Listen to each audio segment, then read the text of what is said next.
A piscicultura é uma técnica de criar e multiplicar os peixes. É uma atividade importante que, se for bem conduzida, pode gerar renda e emprego. A piscicultura aumenta a disponibilidade e a qualidade da alimentação familiar. Também proporciona lazer e renda. Os pesque-pague podem ter ótimo retorno financeiro. O peixe é um alimento rico em nutrientes, que é muito procurado por aqueles que desejam ter uma alimentação mais saudável. Nesse programa, vamos mostrar como a piscicultura pode ser explorada de forma profissional. O Brasil é um país com um grande potencial hídrico e também com solos férteis e temperaturas com poucas oscilações. Isso facilita a prática da piscicultura. Obviamente, é um grande estímulo para o empreendedor nesta área. Vamos saber mais? Vantagens da piscicultura. Quando comparada à agricultura, a piscicultura apresenta várias vantagens. Pequeno investimento quando já existe reservatório, pouca mão de obra, baixo risco e retorno econômico garantido. Em relação à pecuária, a piscicultura permite produção de proteína por hectare 20 a 80 vezes maior, considerando-se a produção de 100 quilos de carne por ano em um hectare de boa pastagem. A piscicultura aumenta a disponibilidade e a qualidade da alimentação familiar, melhora o nível de emprego e renda, além de proporcionar excelentes oportunidades para o lazer. De uma maneira geral, a alimentação com peixe de água doce é nutritiva, com boa quantidade de proteína e cálcio. Existem diversos fatores que interagem e que devem ser considerados para a reprodução e a sobrevivência das diversas espécies de peixes. Saiba que fatores são esses e como eles interferem na piscicultura. Em princípio, a gente teria que ver a qualidade da água, que parâmetros fundamentais são necessários ser monitorados para a gente saber que aquela água vai dar uma condição ótima para a criação dos peixes. E depois a gente também tem que dimensionar a quantidade da água necessária para fazer criações. Então, dentro dos cursos de capacitação que a gente normalmente ministra lá no Centro de Pesquisa lá de Pentecoste, os parâmetros principais a gente coloca sempre para os estudantes e para todas as pessoas interessadas. Tem que conhecer qual é a disponibilidade de oxigênio dissolvido na água. Segundo, salinidade. Um dos fatores mais importantes também, temperatura. Temperatura da água é uma coisa fundamental, porque os peixes são organismos aquáticos que não têm desperdício de energia própria para poder manter a própria temperatura. Então, são chamados animais de sangue frio. Então os peixes estão sempre, aliás, os animais aquáticos como todos, estão sempre com a mesma temperatura da água onde eles estão vivendo. Então o fator temperatura de água é muito importante. Isso faz com que os peixes às vezes sofram choques térmicos. A gente tem que ter muito cuidado, por exemplo, no manejo de peixes. Na hora que você vai transportar, por exemplo, peixes vivos, aí você tem que ter todos os cuidados de não dar choques térmicos naqueles peixes, porque eles poderão morrer. Choques de diferença de 4, 5 graus centígrados já são capazes de matar um peixe, tá certo? Então, parâmetros como pH, também parâmetro muito importante, que a água deve estar no estágio neutro. Para as pessoas que não sabem direito como é isso, você tem estágios de acidez, de neutralidade e de alcalinidade. Então, por exemplo, o que é que isso significa? A grosso modo aqui, entendendo a acidez, alguém sabe o que é ácido sulfúrico. Alguém sabe também o que é soda cáustica. Todos os dois são agressivos. Mas um é ácido, que é o ácido sulfúrico, e o outro é alcalino, que é a soda cáustica. Se você, por exemplo, tem uma água que é neutra, os peixes estão lá vivendo bem. As brânquias dos peixes têm contato direto com a água, os olhos dos peixes têm contato direto com a água. No entanto, se aquela água tiver qualquer problema com acidez ou com alcalinidade, os peixes vão ficar muito sensibilizados e muitas vezes eles pulam fora d'água e se não tem para onde fugir, eles acabam morrendo. Então é muito importante se saber se ter o controle do pH da água. Nesse momento nós estamos vivendo uma certa dificuldade. Por quê? Porque nós crescemos bastante. O mercado consumidor, hoje Fortaleza é o maior consumidor de tilápia do Brasil. O povo de Fortaleza aprendeu como ninguém a consumir tilápia. Por quê? Porque aqui no Ceará a gente cresceu também tecnologicamente, cresceu do ponto de vista da qualidade genética das espécies de peixe que a gente tem aqui, e esse departamento é muito responsável por isso. Porque as tilápias que tem hoje aqui no cultivo aqui no Ceará foram introduzidas pelo Denox. Cuidadas pelo Denox, e ainda hoje nós temos um banco genético dessas tilápias guardadas nas nossas estações de piscicultura. Então nós temos extrema responsabilidade com isso. Ora, o povo aprendeu a consumir também. Então com isso, existe uma verdadeira febre de produção. No entanto, como qualquer outra atividade econômica, e atividade econômica de natureza agropecuária, nós somos sensíveis a movimentações de mercado que às vezes pode parecer que não tenha nada com a gente. Por exemplo, uma seca nos Estados Unidos. O que ocorreu? A produção de milho e de soja dos Estados Unidos caiu significativamente.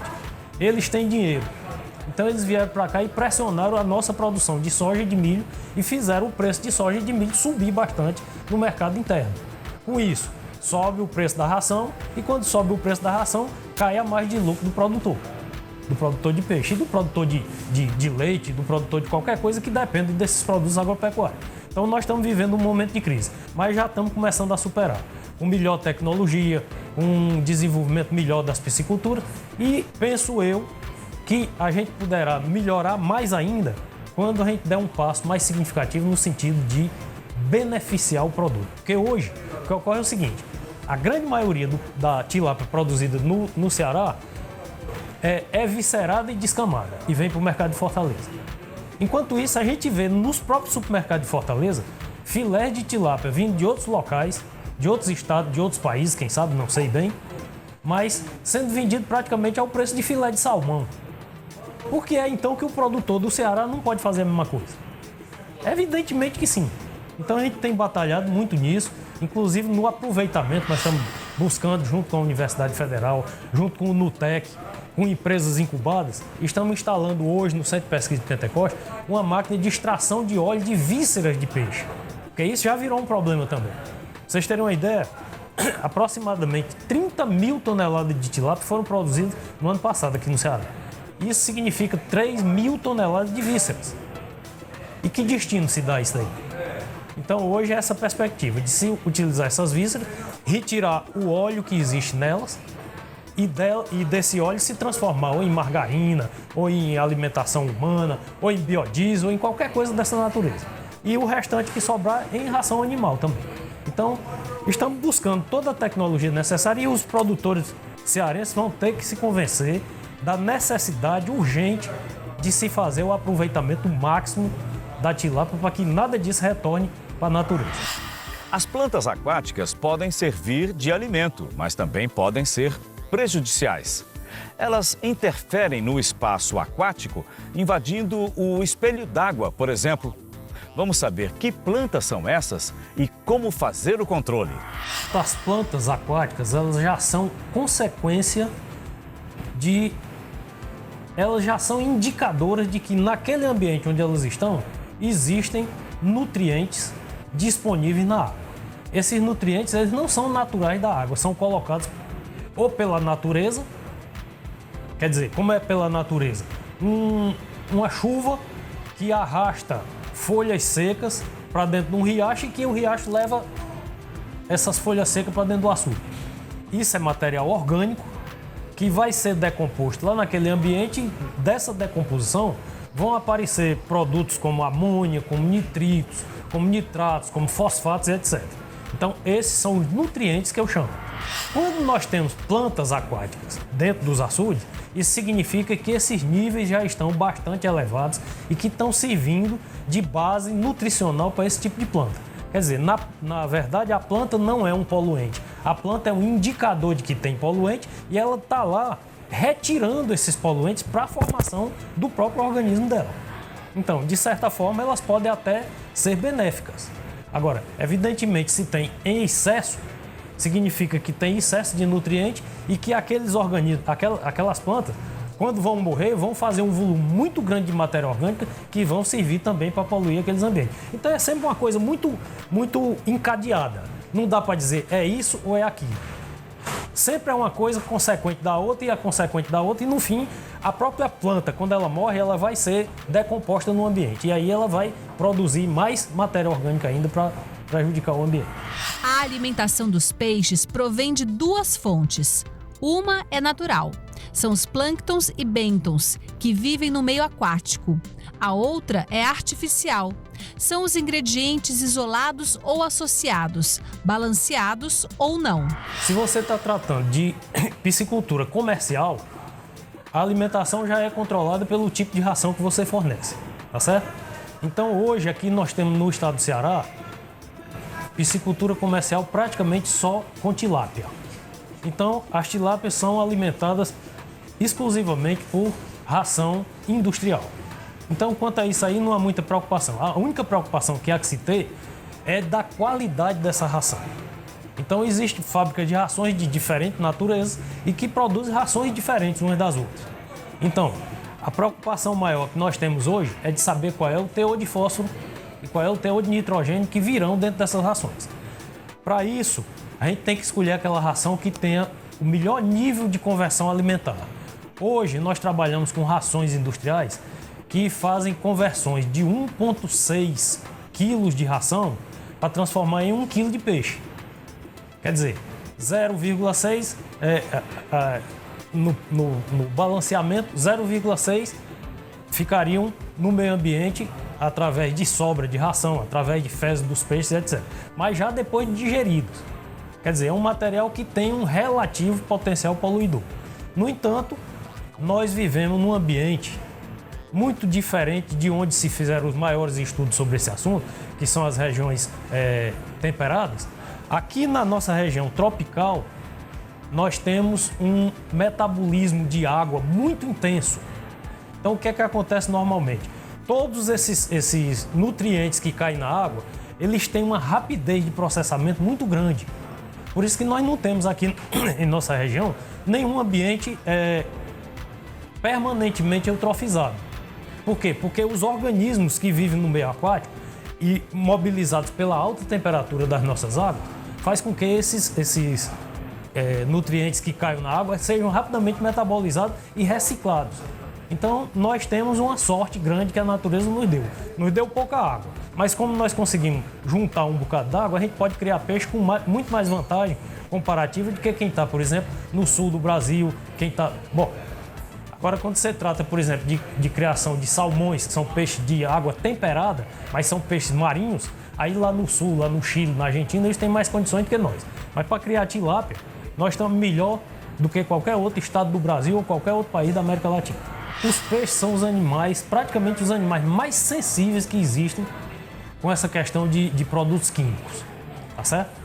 Então, a gente tem exemplos que a gente trabalha, inclusive, com alguns parasitas de peixe, que qualquer 0,1 ppm, 0,1 parte por milhão de um determinado produto na água já é fatal para os peixes. Então isso pode ocorrer. Então há que se ter o máximo cuidado com as pulverizações feitas em culturas que estão em terra, para que isso não venha a correr para dentro das águas. Agora, precisa ver essa questão do nível de diluição.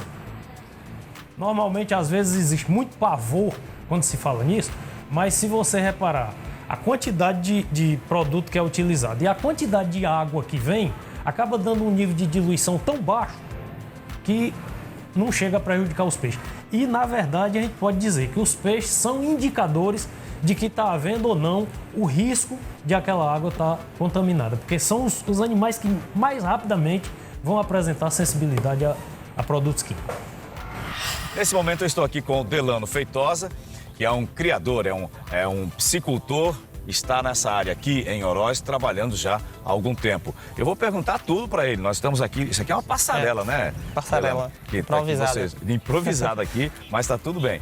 Então nós vamos explicar para as pessoas o que é isso, porque o nosso objetivo com o programa, e esse especificamente sobre a piscicultura, é justamente estimular para uma pessoa que está nos assistindo o desejo de também começar esse negócio. Aqui é um viveiro, Delano, vamos entender isso aqui. É um viveiro, aqui é chamado de APAs. APA é onde você coloca Onde é coletado a lava, que é o início, onde a gente coleta naqueles viveiros de reprodução. Ali estão os peixes mesmo, né? As matrizes. As matrizes. O início é ali, a gente coleta as larvas, leva lá pro o depurador, que é o galpão ali. Aí você vai... Aí aqui é o início da reversão. Aí já vem pra cá. Vem aqui a primeira semana. A reversão que você fala é a reversão... Os 28 dias que eles passam comendo essa ração para ficar macho. Tá? Sim, a reversão sexual. Sexual. Tá certo. Eu queria até explicar melhor por que a gente tem que ter essa reversão sexual no caso do peixe aqui. É questão de maior desenvolvimento, é possibilidade comercial maior, como é? Em termos de maior desenvolvimento, né? Porque o crescimento dos machos é bem mais elevado que a fêmea. Então para o consumo, para a comercialização, é muito mais rentável, né? Muito mais interessante. Então aqui eles ficam quanto tempo? Aqui eu trabalho com eles aqui uma semana nessas APAs. Uma semana. Aí na segunda semana eu tiro lá pro... Já vão para outro viveiro? Eles voltam pro depurador. Eu faço contagem dessa lava. Aí começa outro início, que é a terceira semana em viveiro. Vai para outro viveiro? Um viveiro. Então são 3 etapas aqui, ó. A lava ali com as tilápias, que é o seu peixe com o qual você trabalha aqui, né? Coleta a lava. Coleta, vai para lá. Faço contagem lá. Tudo rapidinho. Rapidinho. Passa uma semana aqui. Passa para cá, uma semana aqui. Uma semana. E quanto tempo lá? Aí eu levo para... De novo. Para ver se está tudo direitinho. Faço contagem, na segunda semana levo para viveiro. Pro outro viveiro, o terceiro. O terceiro encerra o trabalho aqui. Aí passa, que ele começa a comer essa ração inicial, que é a ração... Já é uma ração preparada para essa fase dele aqui. Aí passa 28 dias comendo essa ração. Essa ração, eu estava me dizendo que tem um hormônio, um hormônio que já vai fazendo a definição sexual do peixe. Porque, na verdade, no início ele nem sabe... definir sexo. O alevinozinho lá, a larva, ainda ele não... Não, é indefinido. Não tem uma definição de macho ou fêmea, não é isso? É verdade. Tá. E essa passarela você utiliza para facilitar a sua circulação aqui, né? Tá certo. E aí, bom, uma semana aqui é um prazo, são 7 dias que você já sabe que ele está no ponto de sair e passar para o definitivo. Diga aí. Aqui é para definir a sexuação da lava, tá entendendo? Pronto, ele que já é um espaço bem menor, onde pode ser alimentado bem, com mais facilidade. Você tem um controle, né? Tá entendendo? Porque se a primeira semana se colocar em viveiro, é muito espaço para essa lava se alimentar de acordo com o que é para ser, tá entendendo? Então são cuidados que você tem que ter nessa fase. Tá entendendo? Para não ter o problema de... E essa coleta aqui é simples, depois dos 7 dias aqui, como é que... Aqui é 2, fica um do lado do outro aí vai juntando um canozinho, chega no final com a peneira, tirada na peneira, leva no balde também, que é o início para fazer contagem, né? Sim. Aí faço a contagem. O balde é o transporte, sempre que você utiliza. O transporte é o balde. Feita a contagem, ele já vai então para o terceiro viveiro. Né? Verdade. E quanto tempo ele fica lá no terceiro? Fica 35 dias lá, que já no ponto de selecionar para venda. Para venda. Aí daqui ele já é transportado então para o criador que vai tocar adiante. Até a fase de consumo, até a fase já de corte, de processamento já do peixe, né? E aí já é outra história, toca lá. Você está há quanto tempo nessa atividade, Delano? Eu estou uns 3 anos. Para quem está assistindo a gente agora, rapaz, eu não sei se eu começo, se eu não começo, é tudo muito grande, eu não vou dar conta. Compensa? É um trabalho que você tem gosto de fazer, dá resultado, como é? Dá bastante resultado. Até, então, é muito vendável, tá entendendo? Sim. Tem demanda, tem consumo garantido. Garantido. É isso. Aqui a gente não fica com estoque. Não dá tempo. Não dá não. Tudo que você está produzindo já tem um destino certo. Outra coisa, quem vai começar, aqui você falou que está com 26 viveiros, né? Já é uma produção grande, né? Creio, é uma coisa assim que são milhares de alevinos que depois já vão ser comercializados e vão se transformar em milhares e milhares de peixes para o consumo. Mas para começar, eu estava até olhando aqui um tamanho desse viveiro, ele pode ser transformado em 3 viveiros, não é? para um iniciozinho, você até para aprender a fazer, não é? Como é isso? A gente pode usar um para reprodução, outro para APA, que é essa fase. Essa fase aqui, que a gente tá vendo. E o outro, o viveiro disponível para receber depois da primeira semana, né? Isso. Até chegar então nos 35 dias e já comercializar. Ou seja, para a pessoa começar, tomar gosto, aprender, errar um pouco, sempre tem os erros. Então acho que um espaço menor é suficiente. Eu quero até ao longo do programa ir mostrando isso. Então, resumindo aqui, isso é uma atividade segunda a segunda, não tem folga, né? Não. Se você não tá, alguém tem que estar cuidando. É verdade.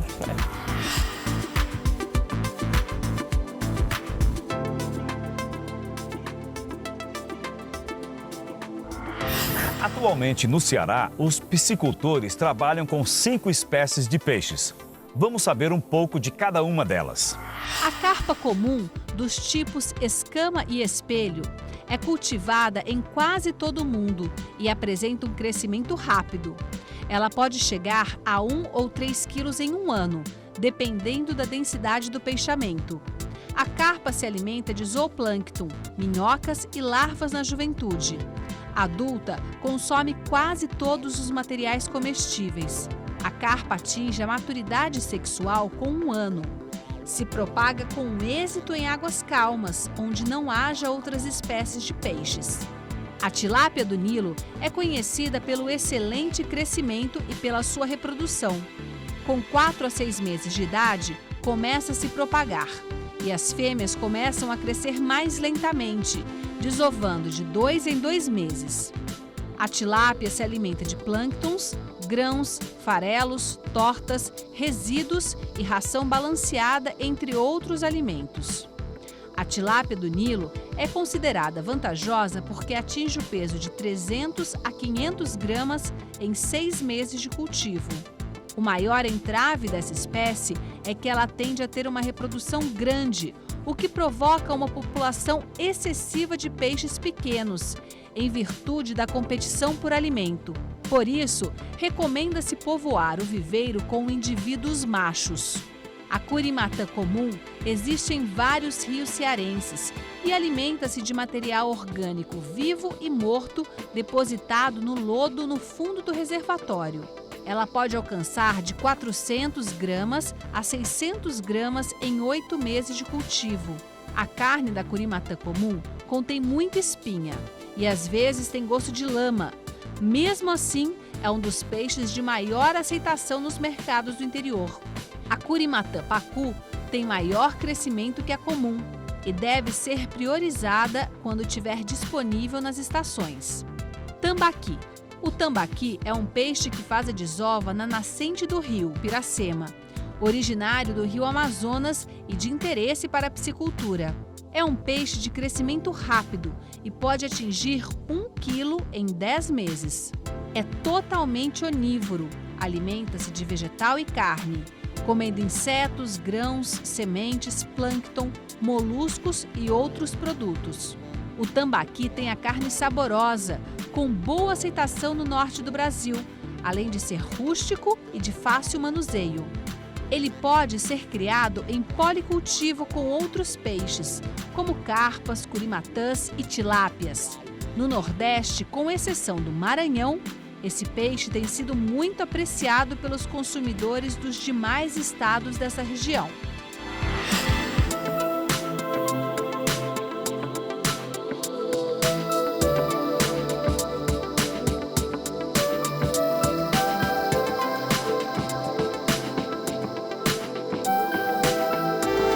Esta teleaula do curso de formação para o trabalho está terminando. O nosso tema hoje foi a piscicultura, a criação de peixes para o consumo humano e como você pode iniciar o seu pequeno negócio nesse ramo. No próximo programa nós vamos continuar falando de piscicultura.